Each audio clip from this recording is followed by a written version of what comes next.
What's up, my love Happy bug? happy week 2 of November, Bean Arena. Happy week 2 to you. To Wow. you. So Bean, good.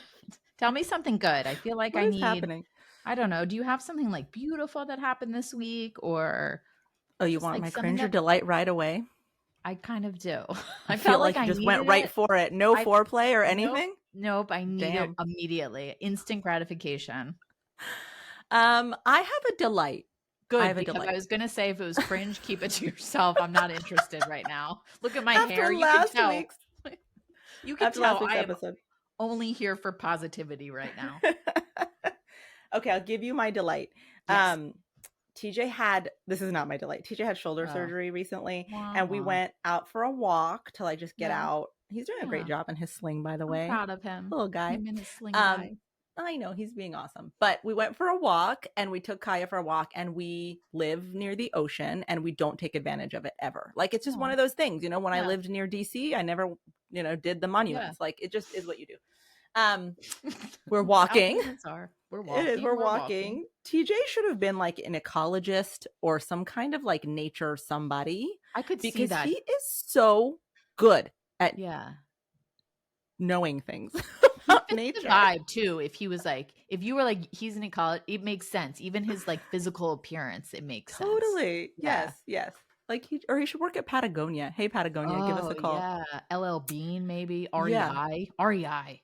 Yes. Yeah. So anyway, we're walking and we're looking down at the ocean, and TJ notices a bunch of not seagulls. What are pelicans. Which, by the way, pelicans are fascinating just to watch. They're Have you ever seen gigantic. them fish? Yeah, I they mean, scoop it up. Scoop it no, up. they dive bomb like from up high into the ocean. So he's noticing this happening with a bunch of them, and he's like, "Oh, look over there with all those pelicans. There's going to be dolphins." Yeah. And we stop for a minute. And when I tell you it was Sunday at like 11, it was like brunch. There were at least 8 dolphins, 2 baby Yay. dolphins in there, Yay. a sea lion, a seal. It was so cool. It felt like being at the aquarium, but like we're literally basically in our backyard. And we stood there for 20 minutes and we just watched these dolphins like feast on This this poor school of fish. is a delight. I'm sorry, Wasn't it? fish. Rest in peace, fish, but that is such a delight. It's like a dream sequence. It was so delightful. And he's narrating it to me the whole time. He's like, the pelicans are dive bombing and the seagulls are just doing seagull things. And I'm like, what's that? I actually took a video and put it in my stories because it was so funny. I'm like, what are seagull things? He's like, just stealing the food while everyone else does the work. I was like, oh, damn. So seagull. Don't be a seagull. That's so seagull of you. That's my delight. What you got? You give me a cringe. I really love that. Thank you. Yeah, I really. It's your turn to cringe us out. I'm depressed to say I don't have any delight. Oh, awkward. Maybe after this episode on mindfulness and meditation, you will get there. Be delightful. My cringe is really just honestly, I don't. Even though I do a podcast, I'm not a big fan of putting myself out there. I don't. You know that about me, but I'd imagine anyone listening who doesn't know me thinks that I'm fine with it. I actually don't like the attention being on me, and I have recently started to try to garner some more attention and support towards our Instagram handle at first for the podcast. I am trying to do some stories and some lives, or not lives. I don't even know what you call them. That's how cringy I am. And it makes me feel really uncomfortable. I'm just going with it and trying to do like a one take thing and calling it a day. Doesn't have to be perfect, but then like posting it, it all just makes my insides feel funny. I will say something to you. Uh-oh. You are a natural. Bean, you're my fawn fangirl. No, I'm telling you. Let me say why. I was watching. You posted some story about, I think it was like our last spooky episode. And you were talking about how you're in the Target parking lot and you went in and you didn't want to buy anything. And if that's not terrifying, you don't know what is. But like you just are so authentic and you meant it and you deliver things so dry and straightforward. And I laughed and I was like, wow, she's made for this platform, I think. I so value that because every time I watch anything I do, I'm like, oh my Lord. Yes. That's just welcome to the human experience of imposter syndrome. We all have that. But I think that's why I don't do these things normally. Like, because I do not enjoy watching myself do that. I'm just going to do it and then not watch it. Just that's post what I'm it. going to do. Yeah. That's how I'm going to uncringe. Yeah. Just Okay. like do it, Wow. post it, and back out and be like, you know what, world, this is it. Deal with it.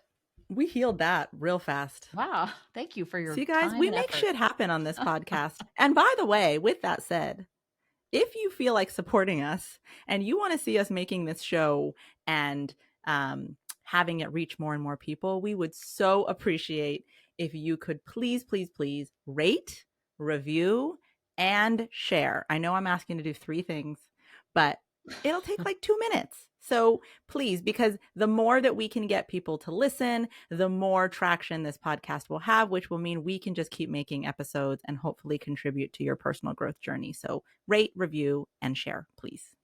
Tell me what you think of my cringy stories when you're out there, when In you're your in that reviews. world. All right. So, Bean, we're going to talk about meditation today. And I really wanted to do that because, and you really wanted to do that actually, I did. because I think it was we've, my idea, but you it had was brought your it up idea. earlier, but I was like, let's do a whole vibe on meditating and how healthy and beautiful it is. We have this fun dynamic in our brainstorms with our producers where Bean mansplains my previous ideas to me. Wait, can we preface this, which we've referenced before? I have a really shitty Yeah. memory, like a goldfish memory. So all ideas are new ideas for me. Yes. It's like making this podcast with Dory. I think it keeps it fresh and interesting, Okay. right? So you wanted to do this. Why did you want to do Me. this episode?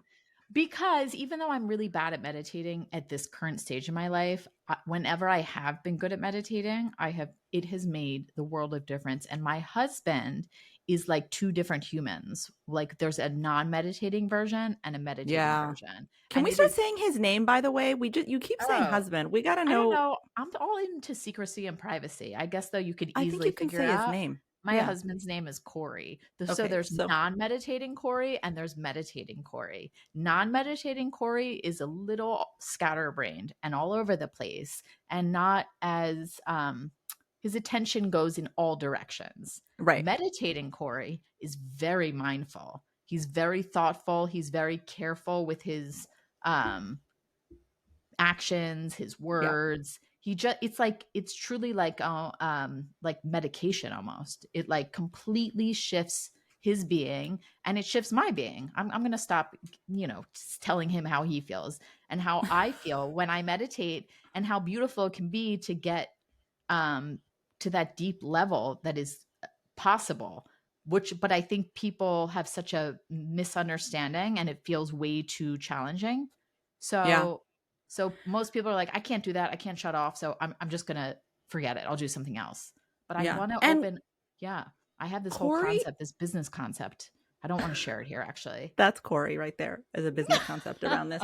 But Corey is also just so insightful. Like, I think deeply intuitive person. When we used to live closer together, I would say Corey was sometimes as much my bestie as you. 100%. That's how close we are. And I feel like it has to do with his level of like insightfulness and intuitiveness. And like, he's got this big, beautiful heart and he's really connected. And I think you're right, when he can get to a place of centeredness, like all of us, Right. and that higher self comes out, it's like truly phenomenal. So yes, I love that you see the impact with him. And I think you are meditation curious. Meditation curious? Yeah. I mean, Yeah. I have to say, before, probably when my oldest was younger, I used to actually meditate a lot. I would go to a place to meditate, it was like a center for healing. And I Uh-huh. would meditate in person I had this like teacher who was just amazing and could instantly put me into this like trance like state Mm, almost. But doing it away from her for years now, especially since COVID, uh, I struggle a lot more. So I have been deeper into the practice than I am currently. yeah. But now I'm so far removed from it that I feel like I am like meditation curious again. And I've actually gone into deep meditations with you that we've discussed on this podcast before. Yeah. Like deeper than I can get. Yeah. You're not alone. I think a lot of majority of people are meditation curious. I think the reason I wanted to do this episode is because I think meditation. No. I wanted to do this episode. I know, but then the reason I agreed after it wasn't my idea was because I think that people hear that word meditation and it has a heaviness to it. It has a Yeah. weight. It has like a gate that you can't access to it. Yes. And I am so passionate about how accessible meditation is. And so Yes. for me, it was about like, let's talk about how we make this thing super accessible. Yes. My experience with meditation is really profound. I meditate as often as I can. I'm not going to sit here and lie to you and tell you I do it daily. And as an intuition coach, I really wish I could say that because that would really help my brand, but I don't. And I actually think my brand is about practical spirituality, meaning that it's not always going to be the day that you can meditate. But Right. I use meditation and visualizations in my sessions probably daily with clients. And in those visualizations and meditations where I'm guiding them to visualize something, we're able to access and unlock so much information about the past, the present, and the future. This is where your intuition can really speak to you, is when you're in that kind of deep state of mindfulness. Oh. You can hear your higher self, your intuitive wisdom, and it's telling you things about what's to come or how to get what you want. And it's super unlocking, but it doesn't mean you have to go, sit in the wilderness and disconnect from society to be able to get there. It's super accessible. So I'm really passionate about people understanding how much easier it is than you think when you hear that word. I agree. I think it's really a turnoff for people whose minds are racing constantly. And it should be said that, like, my mind is racing constantly and I've been able to meditate. Your mind is racing constantly. I mean, it's Yeah, not just these monks who are super calm that can access these, whatever you want to call it. Oh my God, truths, words. centeredness, beans It's having a not words just like problem. these monks that can, right, access the Yeah. centeredness. It's really is truly accessible. And even like a few minutes here and there can have profound effects. I think people think with meditating, you need to be able to sit for hours on end, and you don't. Yeah, There's so many exactly. different ways to do it, which I'm sure we're going to get into in this episode. It's We're not going just to like get sit in into it. silence. Right. Let's get My into it. goal is to tell you how to do it more accessibly. But I Tell thought, me. since What? I like origin stories, You sure maybe I'd do. give you 3 minutes on the origin of meditation. Sort Hit of. me. It's kind of hard to Yeah. trace it. You want Yeah. it? Hit me with, yeah. A quick Okay. synopsis. Hey, when you review us Hey. and you decide that you love or don't love my dabbles into history, please tell us because I will keep doing it until you tell I me was not going to. to say, that's who you are. Stay true to you, Bean. Do you know why? No, I don't Because our actually. origin has so much wisdom in it for where we're headed. Wow. That's beautiful. So we need to understand it. All right, Okay, go. so I'm going to do 5 minutes. So the word meditation No, stems 3. from meditatum. Meditatum means to ponder. It's just the Latin word for meditation. Now, this is the thing when looking in the origin of meditation. Basically, most scholars, anthropologists, researchers have agreed that it's just hard to trace the origin of meditation because the concept of meditation is not a finite, easy word to define. Meditation can mean a number of things. That said, the majority of these scholars agree that it's basically as old as humans. It's old Wow. as the human experience. And I thought that was interesting because I think when we think of modern mindfulness, we're thinking of meditation from the Hindu religion and Buddhism. Right. But what they're saying is that actually we as humans have utilized this spiritual practice from the moment that we arrived. And one of the things that some of these researchers talked about is looking at our ancestors from 200,000 to 150,000 years ago, using fire gazing as a form of meditation, Oh, I could see that, right? right? And You I ever like thought get this was, entranced when you're staring at the yeah, fire? You're like, whoa. Yeah. right. What does it And then all you're mean? Yeah. connecting to something Yeah. deeper, not just like, the Yeah. day to day thing that's happening. Insert Melissa's dinosaur reference here. Mm. No, you don't want to talk about dinosaurs? Okay. Yeah. Um, T-Rexes are like sitting in lotus pose. They're there we always a T-Rex with go. their little arms, like, and There we go. That's what I was looking for. But this is what I loved. This psychologist, Matt Rosano, writes about fire gazing, and he says that fire gazing meditation literally made us human by Ooh. rewiring our brains in such a way that symbolism became possible and thereby the development of language. I feel like this is a puff puff pass moment right here, right? Right? Yes. Brilliant. Of all the history you've shared, this is quite inspirational, right? Um, I thought that was brilliant. Agreed. There's also a lot of conversation about shamanic journeying, and that's a Yeah. form of meditation that Yeah. obviously still happens today, but our ancestors in tribes practiced. And again, they're saying it's as old as humanity itself. There's, of course, the ancient Vedic practices.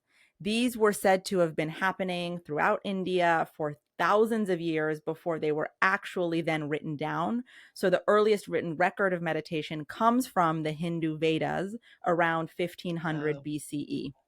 I wonder if that's why it's associated more with Hinduism. And also because what you'll find out later is that people who practiced meditation with yogis are the ones who brought it really to Western society Got it. in that mindfulness way. I You'll won't learn also it like, later. I just learned it now. you just learned it, you're right. You'll like this one. The Torah also contains I descriptions of know. Isaac going to La Sauch in a field Hmm. and basically doing this Jewish meditation mostly, and it was practiced around 1000 BCE. There's other forms of Wow. meditation that are recorded from 600 to 400 BCE in both Taoist China and Buddhist India. So it's more expansive than I think we Yeah. believe when we think about I love meditation. The other that. thing that I thought was interesting is that the Vedas, which emerged around 3000 BCE, as we talked about, are based on Vedic hymns, and they're described as the songs of Brahma, which is the creator, that sang the universe into being. And the Mm. sages heard these Brahma songs during meditation, and their transmission into Sanskrit is believed to recreate the sound of the origin of the universe. Om. It's Mm. believed to be the sound that the universe is making. Wow. So one of the things I learned when I did a really cool workshop, that when you do that your frequency is vibrating at the frequency of the universe. So think about how you're raising your frequency and what that lock-in alignment does for your ability to be like Wow. I connected used to to everything. hate doing that when I would meditate. I wasn't into participating in that part, but as I continued down my path, I started participating and really liking being I didn't realize I don't know if it was that frequency or just being in the same sort of frequency as everybody around you Others, meditating. Yeah, that big makes you deal. feel like whole. Yes, Yeah. totally. It Yeah. really is. You can feel it. Like you feel, Yeah. if you do it the right way from a guttural place, like the is Yeah. coming from a guttural place, that reverberation literally is creating a frequency that the universe is vibrating at And this is in a your little body. scientific, but I know with the vagus nerve, humming can really help. Hmm. The vagus nerve has a lot to do with your sympathetic nervous system, and humming really helps calm The nervous your system. yeah. I think it's all I wonder connected. yeah, yeah. Yeah. Interesting.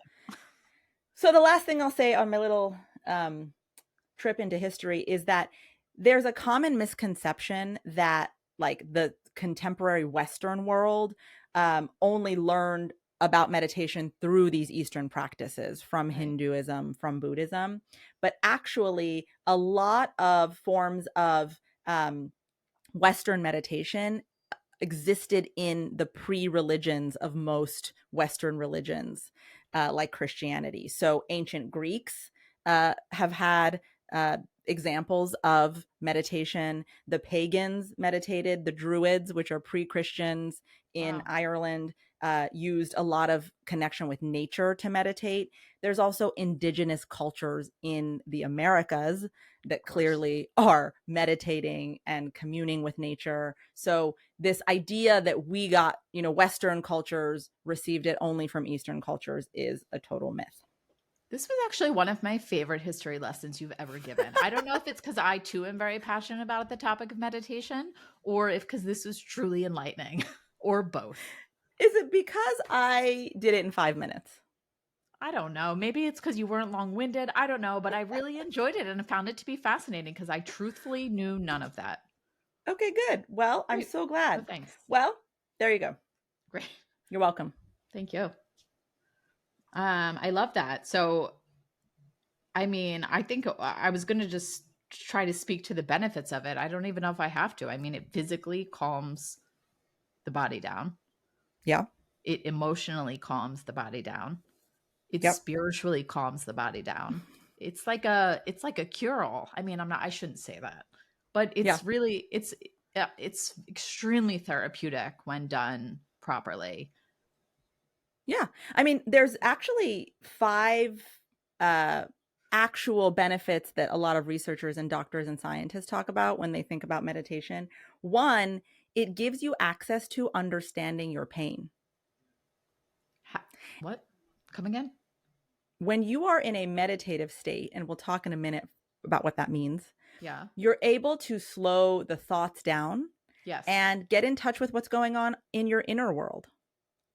And there is a lot happening in our inner world that requires our attention.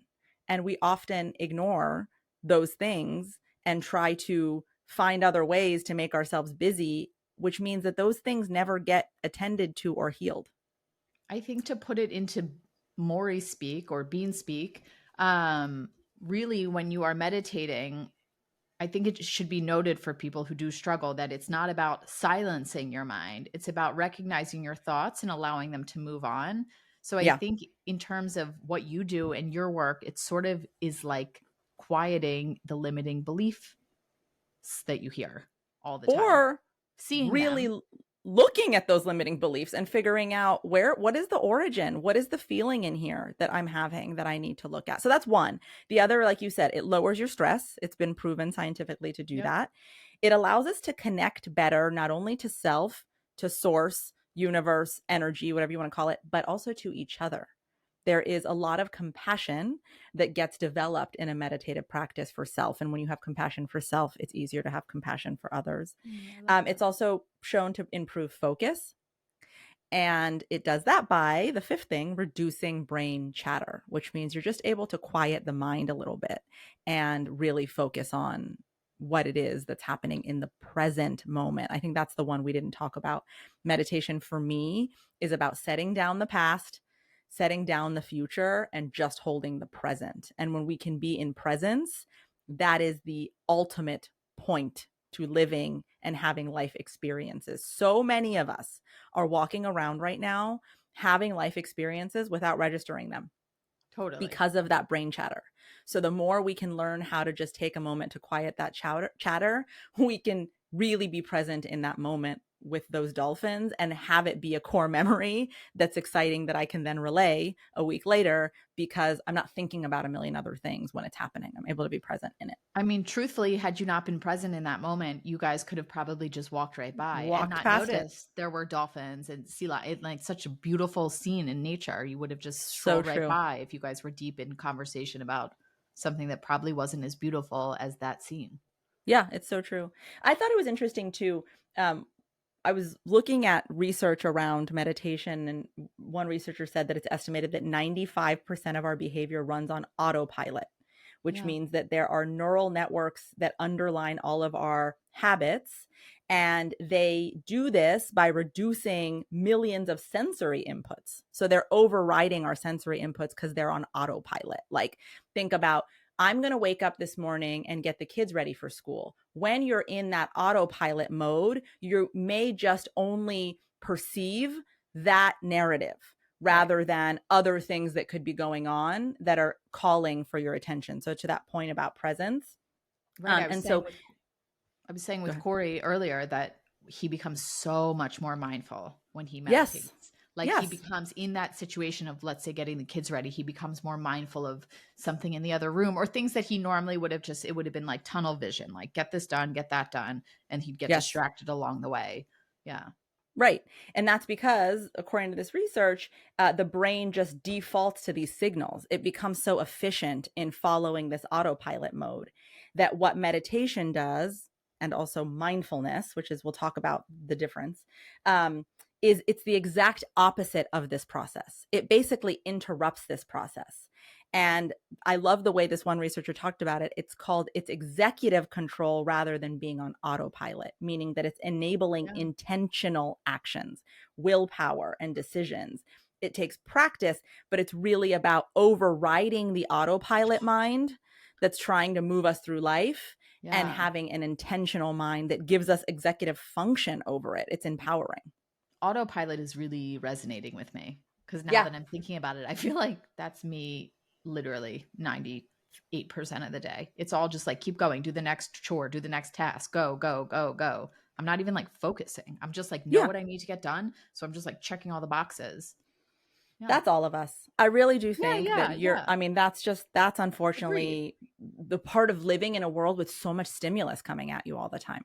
I was thinking, I wonder if the cavemen struggled with this running an autopilot, but they probably didn't, and that's why all these earlier civilizations were probably better able to meditate than we But I are. don't know if they didn't, because think about how much more frightening life was then. So it's Totally. also very possible that Tigers, yeah, this anxiety we've inherited from our ancestors, yeah. right? So anyway, Trauma um, responses, if you know what I mean, fight or flight oh from the yeah, tiger. Just call back we'll to last call episode. out, go listen to last week. So it is so good for you. There's literally nothing negative to say about meditation. There's no downside. So why do we struggle, including myself, who has experience with meditation? I struggle to sit down and do what I need to do. Yeah. Why are we all having such a hard time? Like I was saying in the beginning, I think that it feels too hard to do. And I think that it's because we have a hard time stopping the mind. And when we try, I think a lot of people have reported to me trying and failing. That's what they'll say is I can't Right? meditate.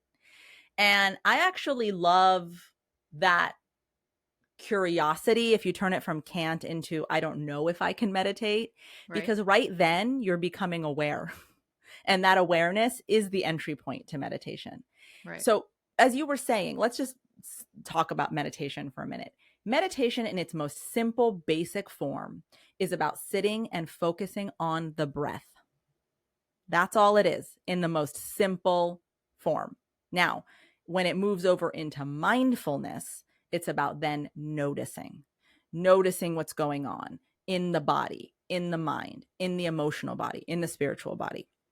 But if you just start with the basics of breathing, Right. meditation is about bringing the nervous system down, taking a moment to quiet the mind just by focusing on the breath. There is a breath that a lot of people use. I met this amazing psychotherapist, Ellen Vora, who, fingers crossed, we're hoping to have on. She wrote this Super gorgeous book fun. about anxiety. Um, and she taught us this 4-7-8 breath. And I'm sure a lot of people have heard of it, but it's basically just inhaling for 4, counting to 4 so that you're really, there you go. Now hold your breath for 7, 3, 4, 5, 6, 7. Then you're exhaling slowly for 8, 2, 3, 4, 5, 6, 7, 8. And if you can just focus on doing that as an introductory method to this breath work and meditation, you'll notice a difference. The 4-7-8 breath. In for 4, hold for 7, exhale slowly for 8. Do that 3 times in the morning. Just It's start there. similar to I think it's called box breathing. Yes, Square. Yeah, exactly. I think it's Very similar to similar that. to Yeah. box In, breathing. hold. Yeah, yeah, yeah. Yeah. So just start there. So I just wanted to make sure when we're talking about meditation versus mindfulness, we're being very clear about what it means. You don't have to immediately drop into this state of total consciousness and connection to the universe. You can just start by focusing on the breath. But I think it's hard because people believe it's going to take too much time. That they can't do it. So the second thing that comes up is I'm not able to quiet my mind, which means I'm not good at this. Right. The That's the answer to, biggest issue, I think, for yeah, most people. right. That's okay. It's just like we were talking about, I think in the last episode, when I say, in my method, no parts of you are disposable, which means neither are your thoughts. You can just notice them. So the way that when I'm teaching people how to do this, talk about this is when you're in the breath work and you're just sitting in silence, breathing, and a thought comes up, all I'm asking you to do is be like, oh, hi, thought. That's it. I'm going to Hi, give an thought. I example notice you. that's been really helpful for me during meditation. That was taught to me by that meditation teacher who I used to practice with a lot. She Yeah. used to use the example of envisioning your thought as like a leaf that sort of fell off of a tree. You're Mm. sitting in front of a river, a leaf fell down like at a tree a little further down, and the leaf is coming past you. And you see the leaf Mm. and you're watching it, but you're also watching it go back down the river. So you see it. Beautiful. Yeah, it's a really lovely thing. So I try to use that and I actually visualize my actual thought in a river going down the river so that I see it. I'm not ignoring it. I'm Love not that. pushing it out. The idea is not to push it out of your head, which I think is one of the biggest misconceptions. You're not trying to Yes. like get the thoughts out. You're just trying to see them and let them move on their way instead of engaging with them tremendously. Like just sort of That is, see them and be I focused on love that. yourself. Yeah, me too. That's Or great. like a cloud passing by in the sky. You Mm-hmm. see it. It's sort of shifting shape as it's going by a little bit, but eventually it's gone. You don't see it anymore. It goes by you. It's the moment's passed. Yeah. Beautiful. I really Thank like you. that. And Yeah. it's really all about not judging them, not Yeah. judging your Just looking at thoughts, it. Right. not judging yourself. Don't So if judge that leaf. someone says to me, I can't meditate, I am immediately noticing judgment in that statement. Right. And that's why I say, when they say it, I think it's such an opening, because then I Right. get to be like, sounds like you're judging the fact that thoughts are coming up rather than accepting them. And to that beautiful analogy, just seeing them as there they are. And I'm just going to let it float Yeah. past. And then the next one's going to come. And I'm going to, and just right there, by the way, mindfulness. Right. Now you're Exactly. suddenly aware Exactly. of your thoughts and the way they come in and what causes them to come in. Think about the deep, profound self-awareness you cultivate when you just sit for a minute and do it. Totally. The third obstacle that I hear a lot is time. Yeah. People believe they have to do it for 15, 20, 30 minutes. I meditate for 5 minutes. 5. Right. Sometimes I meditate for 2 minutes. It's just about taking a moment of stillness, focusing on my breath and noticing what's happening and trying to make that mindful connection. So that obstacle, I think we just create for ourselves because we are filled with a lot of content about how to do things really well and perfectly. Right. And, you don't have to be a guru. That's not what this is. You don't have to do this like a professional. This is for you. This is a tool to help you get into stillness and mindfulness. So I think any amount of time. Yeah, I think a comparable example would be even like exercise. Like it's better to Yeah. walk on the treadmill for 15 minutes. Like you don't say, well, if I can't work out for an hour and a half, I'm not going to work out at all. Yeah. You're like, Yeah. why don't I go for a 20-minute walk? Cause it's better than nothing. It'll give Yes. me a little heart rate increase. It'll do, give me a little Yes. boost of what I need. And maybe tomorrow I'll be able to do it longer or whatever, Yeah. what have you. Yeah. Also, you don't have to close your eyes. A lot of meditation teachers just tell you can have a soft It's true. gaze on something. Sometimes people closing their eyes have a hard time. Sometimes sitting down on the ground is hard. Lay down.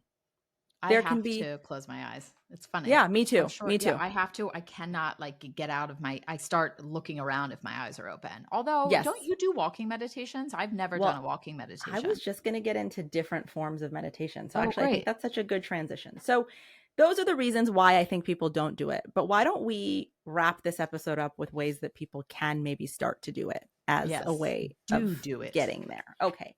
So like I said, first of all, just think about it like focusing on your breath. Try the 4-7-8. If you did Get that. out of your head to get in your head. You know what I mean? Oh, Yeah. Bean. That's Be another puff puff kind to pass your moment. mind. Damn, you're on fire right now. So we, like I said, we don't have to be professionals. So just start with the breath work. Do the 4-7-8 tomorrow morning for a minute and just notice how it feels. That's all I'm asking you guys. Try that. A lot The of next, apps also have like quick 5-minute meditations. So like if you feel like where do yes, I start? Download an app. There's Calm, there's Headspace, there's so many great apps and you can select like filter down the amount of time you want to do. So start small, baby steps like everything else. love that. I use Insight Timer. Oh, Insight Timer. Yeah. Good And I one. love that one because it has music, it has guided meditations, it has a I need timer. guided. So you can set a time, which is also a Right. best practice to getting into meditation, is just set the clock for 2 minutes. And that's it. Once the timer goes off, you can get up and leave. And that's the other thing I was going to say is that meditation can look different for different people. So I want to talk about a few different kinds of meditation you can do. Guided meditation means that you're listening to someone guide you. And in fact, we're going to link in the show notes to one of my favorite mindfulness teachers. Her name is Tara Brach, and she teaches this RAIN method. And it's a form of really inviting compassion into yourself.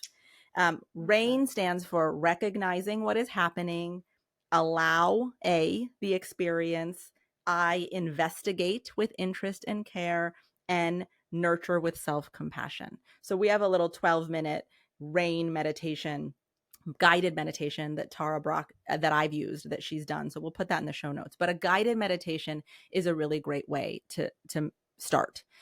That's Another thing, I'm further down the path and I still need guided. I can't meditate without any guidance. I know some it's people great. hate guided. I can only do guided. That's like it's you kind of pick your own adventure when it comes to meditating, I think. Yes. And the other part of it is set an intention. Yeah. What are you looking to get out of this? What is Right. your why? I mean, that's my advice on life and anything you're doing. Be Yeah. attached to the why. What's your intention? And to your point, my intention changes from day to day. Sometimes it's more Totally. compassion for myself. Yeah. Sometimes it's more empowerment. Sometimes it's more patience. So think about what it is you want to achieve. And if a guided meditation is the pathway to do it, awesome. Music is one way I use so that I can really connect to what, as an intuitive, I'm actually receiving. And I do that a lot when I'm going to make content, because what I'll ask is, what do people need to know about how to Right. connect to their higher selves? And I'll have a thought appear in a meditation and I'll share it. So music is one way of doing it. Two, you just mentioned, I do walking meditations. All that means is that you are out in nature, which I think is such a beautiful Agreed. connector to self and to source and to nature. So you're out in nature, you're walking. The first step is you're paying attention to your walking. You're paying attention to your breath and your feet. You're paying attention to them rising and falling, Get your face rising out of and that phone. yes, exactly. You're Right. really paying attention to your footsteps. That's how it starts. Then, as you are in that meditative space, you're looking up, you're paying attention to your environment, and you're hyper focusing on the leaves on the trees, the way that the wind is making things ripple, really hyper focusing on the environment. And really doing that for 10 minutes a day is a very incredible practice to connect back to self. There is a body scan meditation, which I love. And Yeah. again, all these resources we talked about, you can download and you can find them. The body scan meditation is when you close your eyes and you just bring awareness to each part of your body, like you're scanning from the very top of your head down to your toes, and just noticing in the top of my head, do I feel any contraction? What am I noticing? What does it feel like? Down to my face, what does it feel like? And as you're scanning and noticing any tension that you're holding, you bring attention to releasing the tension. So you're just Breathing into that space. breathing and releasing the tension and allowing it to just fall away all the way down your shoulders, chest, stomach, down to your feet. Body scan meditation. There's a million different ways of meditating, but those are a few that I love, that I use with my clients and myself. And I think that, to Melissa's point, it is a choose your own adventure. And there's so many ways of doing it. It doesn't have to be overbearing, Right. overwhelming, inaccessible. It can be super easy. And I think if you just commit to trying it for 2 weeks, I know we're supposed to set a habit by doing it for 30 days, but I also think that's overwhelming. One Right. Baby week. steps. Baby steps. That's Yeah. what I was Try it for saying. 5 days and see what happens. And by the way, another misconception, there's no time of day that's best for it. You can do it early in the morning. You can stop in the middle of the day to do it. You can do it before you go to bed. Whatever fits your lifestyle without feeling like it's a burden. There are not as many constraints. I think people think that you have to be like in a tent in the woods with nobody around. There are just really not that many constraints. There are so many opportunities throughout the day where you can take a moment to meditate. Yeah, absolutely. So I don't know. I think So that's our meditate on brief that. little, Yeah. yeah. We are saying just try it Just try. and see Just what give it it a does for taste. you. Yeah. Yeah. Yeah. All right. Well, All right, Bean. meditation done, Bean. That felt like a meditation, that whole episode. It kind of did. I Yeah, feel relaxed me too. Let's and take this mindful. Zen into our day and see what I'm going happens. to right now. Well, thanks for having me on the show. You're such a good guest. I keep inviting you back every Thanks. week. You are very kind. Thank you. Very welcoming. It's been an Thank you, honor to Bean. be here. And See have a you next. great, mindful rest of your week, please. You too. Super duper. Bye. Bye.